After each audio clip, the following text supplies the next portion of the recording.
আসসালামু আলাইকুম ভিউয়ার্স, রবি agro YouTube চ্যানেলে আপনাদের সবাইকে স্বাগতম। কোন ষাঁড় গরু পালনের সবচেয়ে লাভ বেশি? কোন ষাঁড় গরু পালন করলে তাড়াতাড়ি মোটা তাজা হবে? বাংলাদেশের আবহাওয়ায় কোন কোন জাতের ষাঁড় গরু সবচেয়ে বেশি তাড়াতাড়ি বড় হয় এবং মোটা তাজা হয়? এই বিষয়ে আজকে বিস্তারিত আলোচনা করব। চলুন জেনে নেই এই ভিডিওতে বিস্তারিত।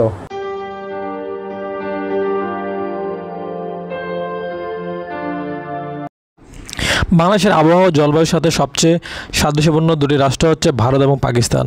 তাই খুব স্বাভাবিকভাবেই তাদের আবহাওয়া ও জলবায়ুর সাথে যে কোনো প্রাণীর মানিয়ে নেওয়াটা অনেক সহজ এবং সাবলীল।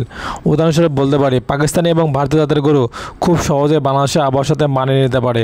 তবু এগুলো পাশাপাশি বিদেশি গরু শাহিওয়াল এবং হলস্টাইন ফ্রিজিয়ান, এই দুই জাতের ষাঁড় গরু যদি আপনি পালন করে থাকেন তাহলে এগুলো অল্প সময়ে মোটা তাজা হয় এবং এই ষাঁড় গরুগুলো পালন করা লাভজনক। আর আমাদের দেশে বাজারে গেলে সাধারণত তিনটি জাত চোখে পড়ে সবসময়। একটা হচ্ছে দেশি গরু, একটা হচ্ছে ফ্রিজিয়ান, আর একটা হচ্ছে শাহিওয়াল।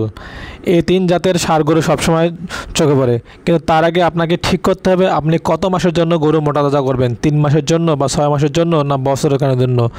আপনি যদি সারা বছর প্রোডাকশন করেন তাহলে আপনার জন্য ফ্রিজিয়ান ক্রস গরু সবচেয়ে ভালো হবে, কারণ এটা একটা এমন জাত, এটা যদি ভালো সুষম খাবার আপনি খাওয়ান তাহলে একটা গরু প্রতিদিন 1 থেকে 1.5 কেজি পর্যন্ত মাংস বৃদ্ধি পায়। আর আপনি যদি কোরবানিকে টার্গেট করে শুধুমাত্র গরু মোটা তাজা করেন তাহলে আপনি শাহিওয়াল জাতের গরু মোটা তাজা করেন, কারণ এটা দেখতে লাল রঙের। এই সময় মানুষ এই লাল রঙের গরু দেখতে ভালো লাগে, সুন্দর লাগে, মানুষ এর প্রতি বেশি আকর্ষণ হয় এবং দাম মোটামুটি ভালোই পাওয়া যায়।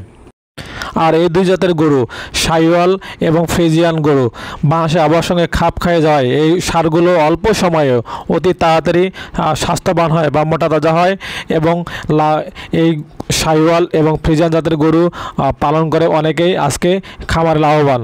আজ এ পর্যন্তই। আপনারা ভালো থাকেন, সুস্থ থাকেন। অন্য কোনো নতুন কোনো ভিডিও নিয়ে উপস্থিত হব আপনাদের সামনে। আল্লাহ হাফিজ।